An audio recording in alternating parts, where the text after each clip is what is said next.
Chers amis, bienvenue dans ce nouveau bulletin météo prophétique qui sera consacré à une revue de presse dans laquelle nous étudierons le regard du monde religieux sur le Covid-19. Est-ce le début des fléaux de Dieu?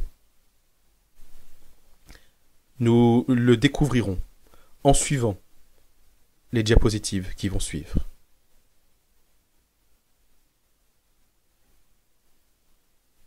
En effet, depuis le début de cette année, le Covid-19 a frappé avec sa rapidité l'ensemble des pays de cette planète. Aujourd'hui, il y a plus de 4 milliards d'humains appelés à se confiner, dans près de 100 territoires au pays. Cela représente plus de la moitié de la population mondiale, évaluée par l'ONU à 7,8 milliards de personnes en 2020. Et la plupart font l'objet d'un ordre de confinement obligatoire. Aucune région du monde ne fait exception. Au moins 24 nations ou territoires, soit 495 millions d'habitants, ont mis en place des couvre-feux. Alors, quelle est la part de la population mondiale qui est en confinement à cause du Covid ? On voit dans cette charte située sur votre gauche de l'écran la taille des confinements liés au coronavirus. Et cette charte montre de manière décroissante la population de chaque pays. L'Inde est de loin celui avec ses 1,4 million d'habitants, le pays où le confinement est le plus élevé. La Chine a que 760 millions d'habitants confinés parce que ce n'est que certaines régions d'entre elles qui sont frappées. Et on voit que la France arrive avec ses 65 millions, c'est le pays entier qui a été confiné. Presque toutes les régions russes ont adopté également des mesures de verrouillage, imposées pour la première fois dans la capitale nationale Moscou, touchant près de 142 millions de Russes au total. Ce confinement est donc bien un confinement général ou partiel, mais qui frappe la planète entière. Alors la question qu'on va se poser à travers cette revue de presse, Dieu est-il responsable des épidémies ?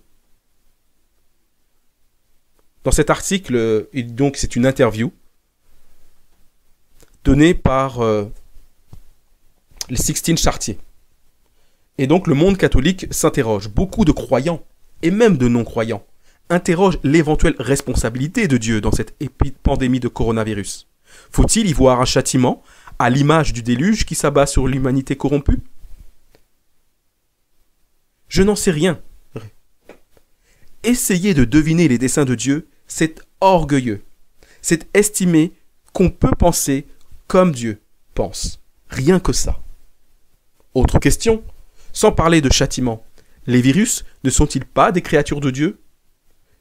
Réponse, je ne suis pas sûr, en revanche, qu'on puisse tenir Dieu pour immédiatement responsable de tout ce qui nous a amenés dans la situation terrible où nous sommes. Les êtres humains, par le mésusage qu'ils font de leur liberté, ont une responsabilité assez lourde dans cette histoire. Autre question posée dans le monde protestant. Est-ce dans le plan de Dieu, le Covid-19 ?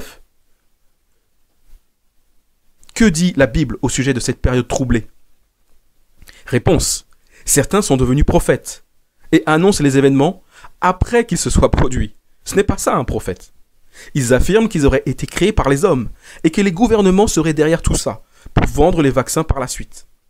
Ces prédicateurs aux allures sensationnelles n'ont pas calculé que des chefs d'État et leurs familles, des chercheurs et médecins sont aussi touchés par le virus. D'autres sont même encore plus farfelus en affirmant que si vous êtes chrétien, vous ne pouvez pas être touché par le virus parce que c'est le Saint-Esprit habite en vous. Ces messages sont tout simplement scandaleux, irrespectueux et dangereux. Que personne ne joue aux prophètes de service. Que personne n'utilise cette situation pour accabler ceux et celles qui sont touchés par ce virus et qui pleurent un être cher et qui ont besoin de notre compassion et de nos prières. Plus d'humanité, s'il vous plaît. Le coronavirus est-il un châtiment divin? Encore un autre article de presse qui va nous répondre. Le frère de Tariq Ramadan, Hani Ramadan, soutient que l'épidémie de coronavirus a été envoyée par Allah pour punir les hommes de leur immoralité, la fornication et l'adultère. Des propos similaires avaient été employés pour l'incendie de la cathédrale de Notre-Dame de Paris, rappelez-vous, l'année dernière. Dans le livre La peste d'Albert Camus, il y a un prêtre catholique qui prétend lui aussi que l'épidémie est un fléau envoyé par Dieu pour punir les Oranais de leurs péchés. On retrouve la même idée de châtiment divin des péchés dans l'épisode de l'aveugle-né, dans l'évangile de Jean. En effet, les pharisiens et les scribes demandent à Jésus ce que l'aveugle-né ou ses parents ont fait pour mériter ce qu'ils considèrent comme un châtiment. Cette question est un piège redoutable. Mais Jésus, avec sa sagesse, donnée par Dieu et son Saint-Esprit, répond sobrement, mais catégoriquement, ni lui, ni ses parents. En effet, ce n'est pas Dieu qui propage les virus. Ce n'est pas Dieu qui épuise la terre, qui fomente des guerres meurtrières, qui a supprimé les lits d'hôpitaux au nom du management rationnel. Ce n'est pas Dieu qui nous incite à chercher le profit avant tout, à briguer le pouvoir, à consommer, à en mourir, à fabriquer des objets inutiles et éphémères. Ce n'est pas Dieu qui nous enjoint d'accroître les inégalités et de fabriquer des pauvres. Ce n'est pas Dieu qui nous conseille de bafouer le principe d'humanité en soumettant l'humain, l'éducation, la santé à la rationalité managériale et à traiter les autres comme des moyens et non comme des fins. Rendre Dieu responsable de nos malheurs, c'est s'exonérer de notre responsabilité dans ce qui nous arrive et ne rien faire pour que les choses changent.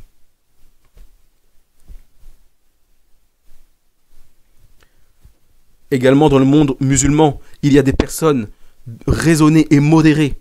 Respecter le confinement, c'est un devoir en tant que musulman. La communauté de l'église adventiste du 7e jour n'est pas épargnée. Et parmi, il y a des membres qui s'y ont succombé au coronavirus, et notamment au Royaume-Uni, où on a rapporté un décès le 23 mars 2020.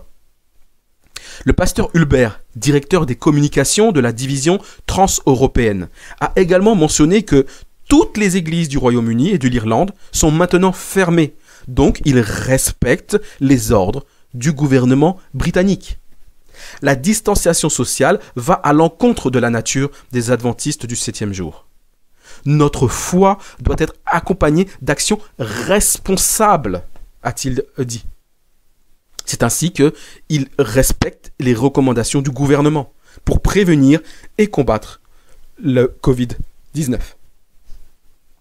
Mais malheureusement, parmi ce monde religieux, il y a toujours des exceptions.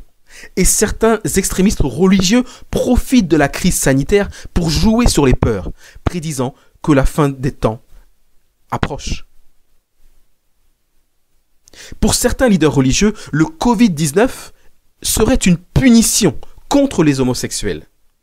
Depuis le début de l'épidémie, la psychose se fait de plus en plus forte dans tous les pays d'Europe. Il semblerait que le coronavirus soit une punition divine visant à punir les homosexuels. Parmi eux, un pasteur de la cyber-église évangélique aux États-Unis, Stephen Andrew, qui a placé le mois de mars sous le signe de la repentance du péché LGBT. Car selon lui, la Bible enseigne que les homosexuels perdent leur âme et que Dieu détruit les sociétés LGBT. En Israël, le rabbin orthodoxe Meir Mazouz a attribué le virus aux marches des fiertés.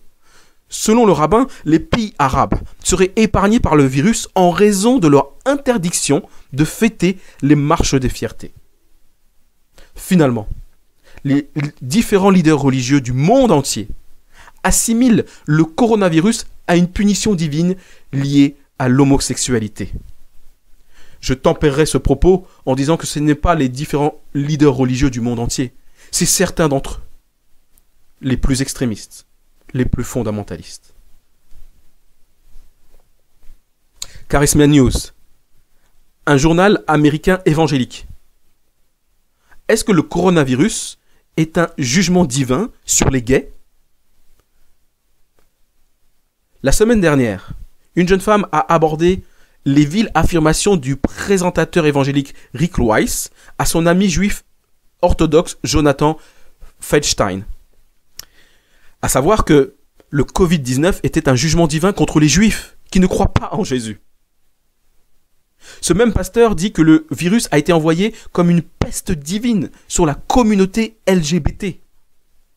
Et faisant allusion à la mort liée au virus de l'avocat Richard Weber, le pasteur a déclaré que l'un de leurs supérieurs, parlant des LGBT, du mouvement des droits des homosexuels, est décédé aujourd'hui à New York du coronavirus. Il y a un jugement, une peste est en cours.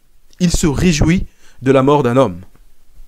Mais que dirait ce pasteur Weiss des pasteurs, des anciens, des évêques morts du virus, ou des nourrissons décédés? Ce jugement divin était-il sur eux? La première victime d'un coronavirus en Oklahoma était un pasteur pentecôtiste. Pourquoi est-il alors mort? Le premier décès à Bâton Rouge en Louisiane était un pasteur baptiste. Dieu a-t-il envoyé une plaie sur lui? C'est totalement exagéré comme position. Et d'ailleurs, cela le prouve, car la ville par excellence qui regroupe une très très forte communauté homosexuelle, c'est San Francisco. Et cet article du 13 avril 2020 prouve qu'il y a eu moins de 15 décès liés au coronavirus à San Francisco. Un exemple à suivre. Pourquoi Dieu n'aurait-il pas frappé d'abord San Francisco au lieu de New York, qui a dépassé la barre des 10 000 décès? On voit bien que le discours des fondamentalistes est dénué de sens. D'ailleurs, à San Francisco, la courbe de l'épidémie est basse et s'aplatit, et les patients n'affluent pas dans ces salles d'urgence. Mais malheureusement, le discours de ces différents courants religieux orthodoxes pousse les journaux satiriques à se moquer de toutes les religions, et même des personnes modérées. Une petite prière pour lutter contre le coronavirus, titrait Charlie Hebdo. Pour le coronavirus, rebelote cette fois-ci, c'est toute l'humanité qui doit faire pénitence, ironise l'auteur. Dieu utilise les peines qui nous frappent et nous blessent pour que nous en tirions des leçons de conversion et de purification, écrit Monseigneur Hayet, l'évêque de Bayonne, un des plus réacs, selon Charlie Hebdo. Et même discours chez la politique Christine Boutin.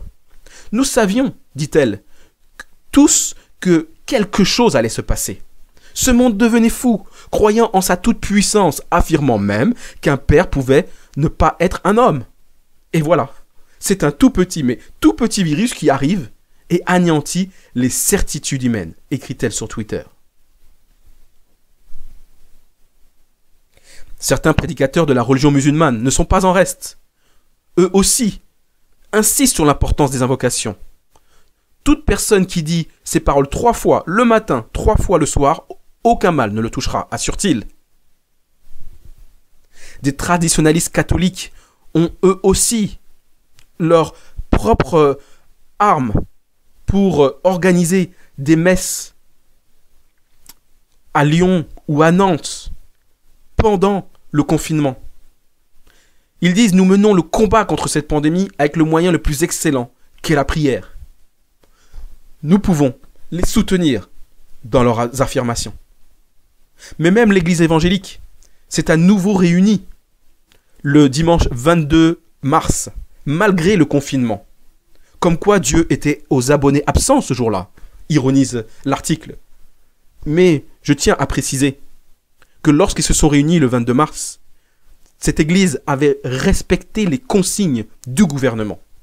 Il n'y avait à l'intérieur de cette église pas moins de 20 personnes, ce qui était en dessous du seuil autorisé par le gouvernement. Donc en cela, il faut prendre du recul sur ce que dit cet article. Connaissez-vous Bolsonaro, le président du Brésil? Lui a considéré que les cultes religieux essentiels pouvaient continuer à exercer leur service essentiel est donc resté ouvert même pendant le confinement. Et à cela, le très influent pasteur Silas Malafaia avait assimilé les mesures de confinement à une tactique de Satan. Il dit: mes amis, ne vous inquiétez pas à cause du coronavirus. C'est une tactique de Satan. Il s'alimente de la peur. Malheureusement, ce n'est pas le seul pasteur à parler ainsi. D'autres suivent.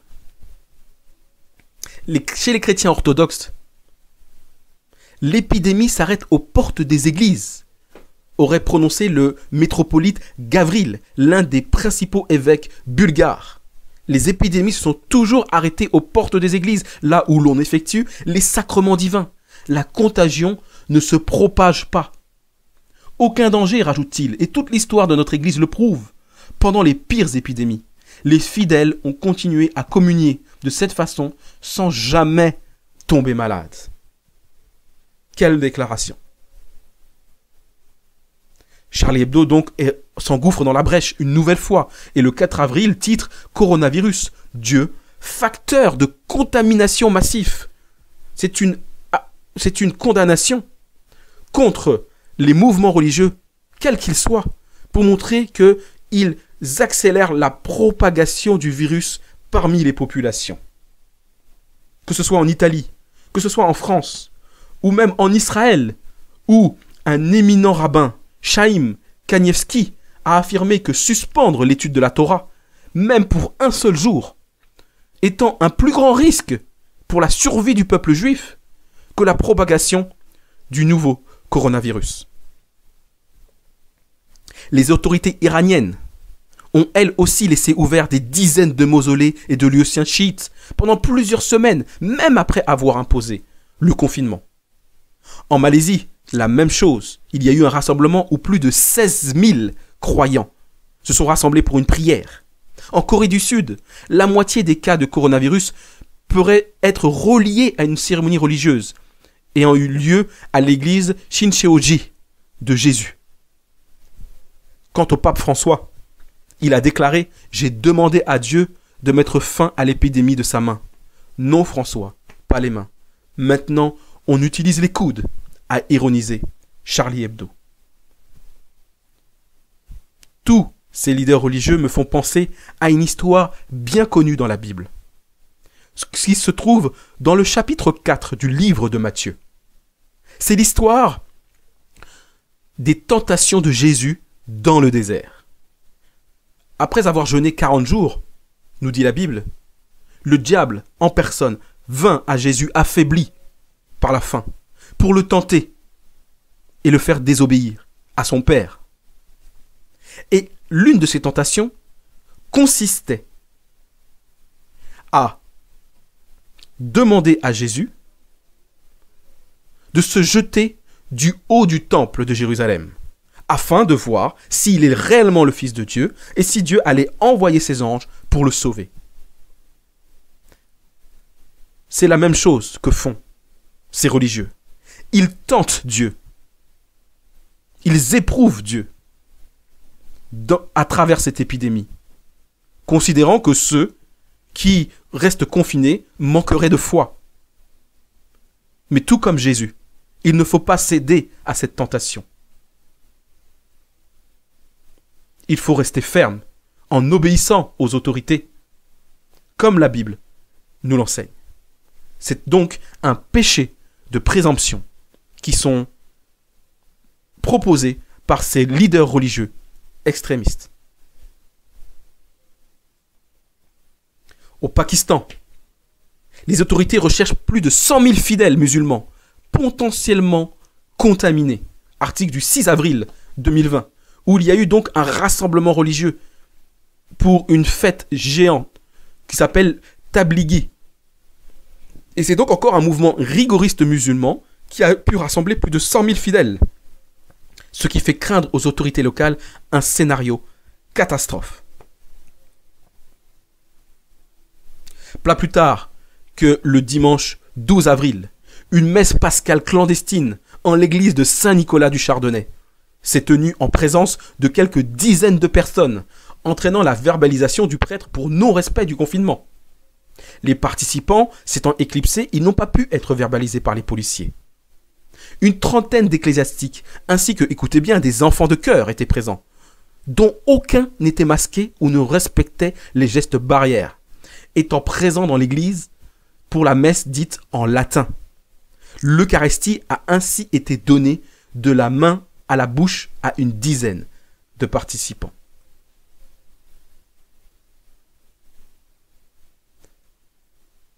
Pierre Conesa, dans Marianne, a déclaré que le Covid-19 est une opportunité rêvée pour les fondamentalistes religieux. Que ce soit des évangéliques, des juifs orthodoxes, des salafistes, des chiites, des hindouistes, des bouddhistes radicaux. Il ne fait pas de différence. Les fondamentalistes religieux profitent du coronavirus pour faire avancer leurs idées. Ils présentent des analyses et des méthodes assez semblables sur l'origine divine du virus, sur la responsabilité de l'autre, Satan ou ennemi, sur le culte comme seule véritable protection, et offrent des pratiques miracles. Myanmar, comme au Sri Lanka, des pays bouddhistes, des moines ont survolé en hélicoptère leur pays pour asperger l'île au Sri Lanka ou le pays au Myanmar d'eau bénite, étant persuadés que cela suffira à protéger la population contre le Covid-19. En Inde, le Premier ministre, pas moins que ça, a invité ses compatriotes à se tenir sur les balcons ou sur les pas de leur porte avec une bougie, une lampe d'un téléphone portable, une torche ou une lampe à l'huile. C'est un rituel inspiré de la fête des Lumières en Inde, pratiqué tous les ans à la fin du mois d'octobre, afin de produire de la lumière dans toutes les directions et défier la pandémie et montrer la force du peuple indien. D'autres groupes hindouistes encore plus radicaux ont affirmé que l'urine et la bouse de vache pouvaient même empêcher et guérir le Covid-19. Aux États-Unis, la communauté juive orthodoxe est fortement contaminée parce qu'ils ne respectent pas les consignes des autorités locales. Aux États-Unis toujours, des prédicateurs évangéliques continuent à offrir des services personnalisés, et donc à tenir des services religieux pendant le confinement. Plusieurs pasteurs ont affirmé avoir le pouvoir de guérir le coronavirus par la prière et des remèdes miracles, dont un certain Kenneth Copeland, dont je vous ai déjà parlé il y a déjà 5 ans de cela. C'est un évangélique très puissant aux États-Unis qui a sa propre chaîne de télévision. Et il a déclaré à ses téléspectateurs, mettez votre main sur ce téléviseur. Et alléluia, merci Seigneur Jésus, il a reçu votre guérison. Dieu lui aurait même garanti quelques jours plus tard que la pandémie serait bientôt terminée, car la souffrance des chrétiens dans tout le pays l'avait accablé. Force est de constater que ses prières n'ont pas été entendues. Mais dans tout cela, il faut noter que le pape François, lui, ne perd pas une occasion de remplir son agenda. Rappelez-vous du premier bulletin météo de 2015. Le pape François dit que le coronavirus pourrait être une réponse de la nature au changement climatique. Une expression en espagnol dit « Dieu pardonne toujours ». Nous, êtres humains, nous pardonnons parfois. La nature ne pardonne jamais. Le pape de 83 ans répondait à la question de savoir si le coronavirus pouvait inciter à une conversion écologique. C'est l'heure de faire un pas décisif pour passer d'un usage et d'un mésusage de la nature à sa contemplation. Quel est ce message derrière tout ça ? C'est tout simplement de réactiver son encyclique écologique Laudato Si, publiée en 2015.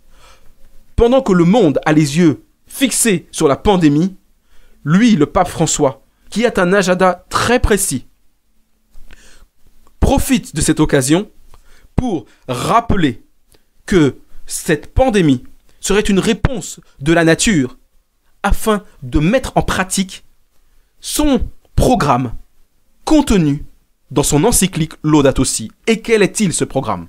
c'est à savoir de remettre le dimanche comme jour de repos sacré à l'ensemble de l'Église chrétienne et même au-delà à l'ensemble de la planète. Car pour lui, le dimanche est le jour de la résurrection, le premier jour de la nouvelle création, le repos éternel de l'homme en Dieu. Pour lui, le dimanche est le jour du repos par excellence, dont l'Eucharistie est le centre. Et il répand sa lumière sur toute la semaine, toute entière.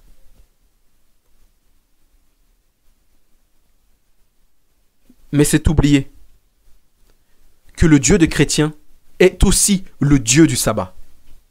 Paul, en écrivant aux Hébreux, donc aux Juifs, dans le Nouveau Testament, a déclaré « Il y a donc un repos de sabbat réservé au peuple de Dieu. Car celui qui entre dans le repos de Dieu se repose de ses œuvres, comme Dieu s'est reposé des siennes. » Et quel jour Dieu s'est reposé des siennes? Le samedi, le Shabbat. Ce n'est pas un dimanche. C'est pour ça qu'il est important de bien connaître et lire sa Bible, pour ne pas être trompé par des déclarations mensongères. Rappelez-vous, Dieu a donné à Moïse 2 tables sur lesquelles étaient inscrits de son doigt les 10 commandements.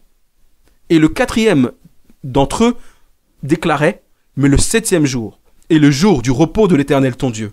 Car en 6 jours l'Éternel a fait les cieux, la terre, la mer et tout ce qui est contenu. Et il s'est reposé le 7e jour. C'est pourquoi l'Éternel a béni le jour du repos et l'a sanctifié. » Nous voyons bien que l'Éternel appelle le jour du repos le samedi et non le dimanche. Pour vous montrer que pendant que le monde entier a ses yeux tournés vers le Covid-19, dans l'obscurité, le pape continue à avancer ses pions. Et il a même invité l'Église à célébrer la semaine Laudato Si en 2020. La semaine Laudato Si sera célébrée du 16 au 24 mai prochain. Cet anniversaire de Laudato Si coïncide cette année avec des événements essentiels dans la course contre le changement climatique. Les États devront annoncer les mesures prises pour atteindre les objectifs fixés par l'accord de Paris sur le climat. Tiens, quel est le rapport entre Laudato Si et l'accord de Paris? Nous allons le découvrir ou même le redécouvrir. Cette semaine Laudato Si est en coopération avec des partenaires internationaux. Et parmi ceux-ci, nous retrouvons au milieu, bien sûr, le programme environnemental de l'ONU. Donc ce n'est pas avec simplement la partie religieuse de ce monde que travaille le pape François. Mais c'est bien avec les plus hautes autorités internationales de ce monde et politiques qu'il essaye de mettre en œuvre son programme Laudato Si et donc d'imposer au monde entier d'observer le dimanche comme marque de son autorité. Et bien sûr, parmi ses sponsors, on peut retrouver Éco-Jésuite qui soutient l'œuvre du pape François. D'ailleurs, pour vous montrer qu'il est écouté, le 10 avril 2020, les 11 ministres européens de l'environnement se sont rencontrés par visioconférence et appellent à une relance verte pendant le Covid. Ils n'ont pas oublié d'être au service du pape François. Et par quels moyens le font-ils? Écoutez bien ce que écrivent les ministres. Nous devons envoyer un message politique fort au monde et à nos citoyens que l'UE, l'Union européenne, montrera l'exemple même dans ces moments difficiles et ouvrira la voie vers la neutralité carbone et le respect de l'accord de Paris. Voilà le lien entre Laudato Si et l'accord de Paris. L'accord de Paris serait donc le bras politique de Laudato Si.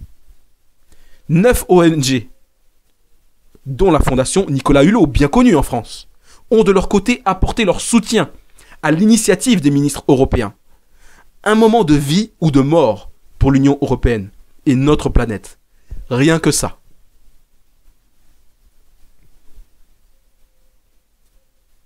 Dominique Grenner lui-même fait le lien direct entre l'accord de Paris sur le climat à la lumière de Laudato Si. L'accord de Paris peut être lu à partir de Laudato Si.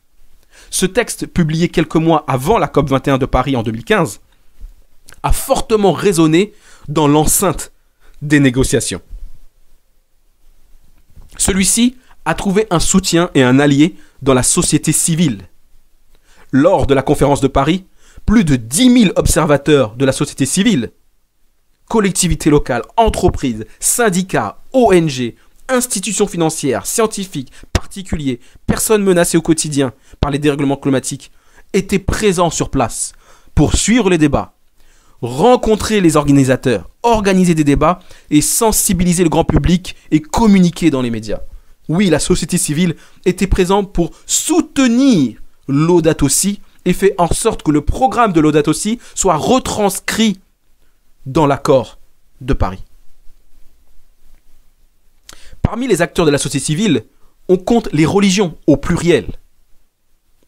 Compte tenu de l'inertie des négociations, il faut actionner les leviers de la conscience, du sens et de la spiritualité, justifiait le 21 juillet 2015 Nicolas Hulot. Chemin faisant, la question écologique est apparue de plus en plus clairement comme offrant un nouveau terrain pour le dialogue interreligieux et interspirituel. Le climat fraternel, dans lequel se sont déroulées les diverses manifestations interreligieuses autour de la COP21, est à cet égard prophétique. Je répète, est à cet égard prophétique. Pour signifier que la réponse à la crise climatique passe par un renouvellement du climat, des relations entre peuples, nations, confessions. Et qu'est-ce qu'a dit le pape dans Laudato Si? Que l'Eucharistie est le centre du dimanche.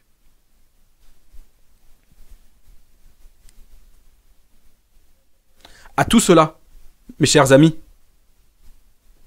est-ce que l'expérience traumatique du Covid-19 ne serait pas une répétition générale de la catastrophe climatique qui vient? On va lire cet article pour comprendre quelle est la pensée de l'auteur. À 5 degrés en plus, la population pourrait être réduite à 1 milliard sur Terre. Cela ferait donc au travers de guerres, de famines, de pandémies, dues au virus se développant de plus en plus rapidement, pas moins de 6 milliards de morts.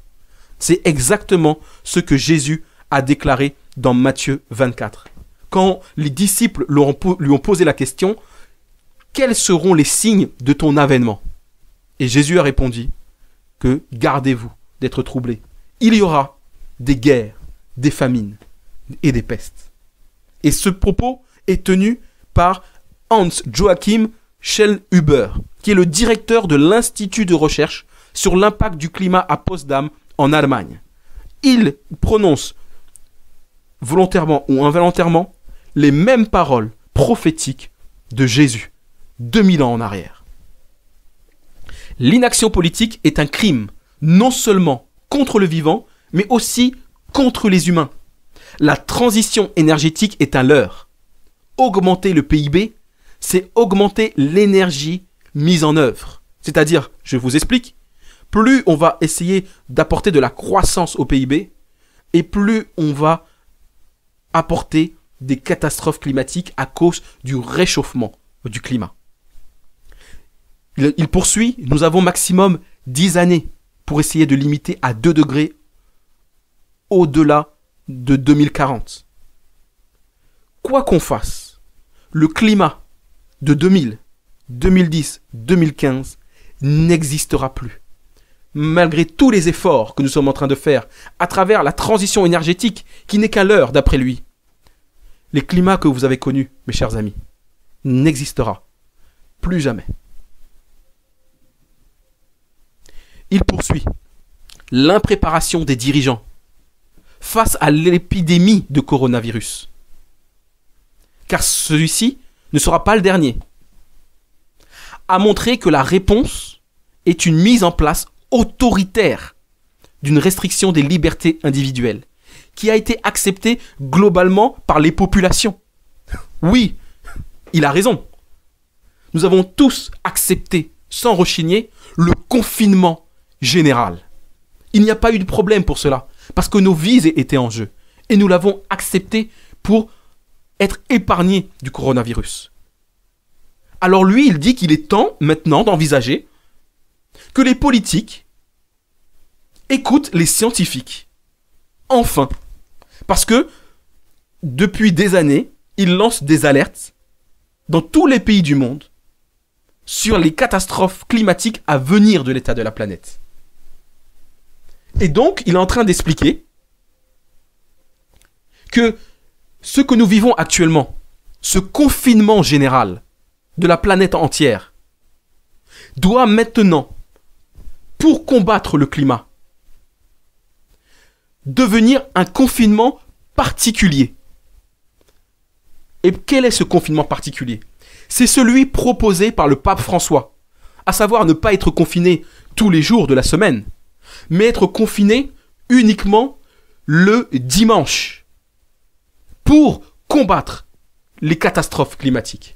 C'est ainsi que nous allons passer d'un confinement général à un confinement particulier, au travers de Laudato Si, qui propose le dimanche comme jour de repos pour les familles et pour le climat, et que l'accord de Paris doit être le bras armé des politiques pour mettre en œuvre le programme du Vatican.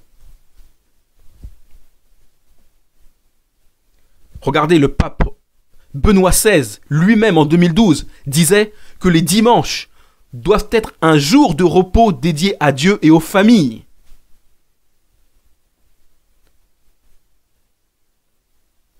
Il n'y a pas que le monde religieux qui le pense. Même les politiques aux États-Unis sont ouverts à cette suggestion. Le sénateur de l'Arizona a déclaré que les églises devaient être obligatoires le dimanche. Obligatoires. Nous devrions probablement débattre d'un projet de loi obligeant chaque Américain à fréquenter une église de leur choix le dimanche pour voir si nous pouvons retrouver une renaissance morale, a déclaré la sénatrice de l'État d'Arizona, Sylvia Allen. Et si les religieux et les politiques sont, semble-t-il, d'accord, il faut voir que la population, le peuple, lui aussi semble être mûr pour accepter cette proposition. C'est un article qui date du 14 avril 2020. Regardez comment c'est récent. Plus de la moitié des Américains croient que la Bible devrait influencer les lois américaines. Ils sont prêts à accepter que des sénateurs, que des gouverneurs, que des parlementaires votent des lois passant d'un confinement général à un confinement particulier, et notamment pour combattre le réchauffement climatique et faire du dimanche un jour de repos pour la planète entière.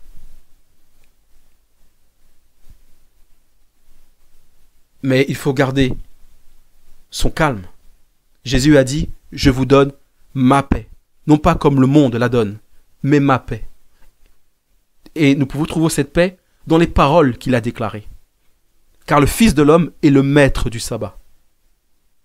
Donc si nous servons Jésus-Christ, nous devons le servir le jour que lui-même a désigné comme étant son jour sacré, à savoir le samedi, le Shabbat.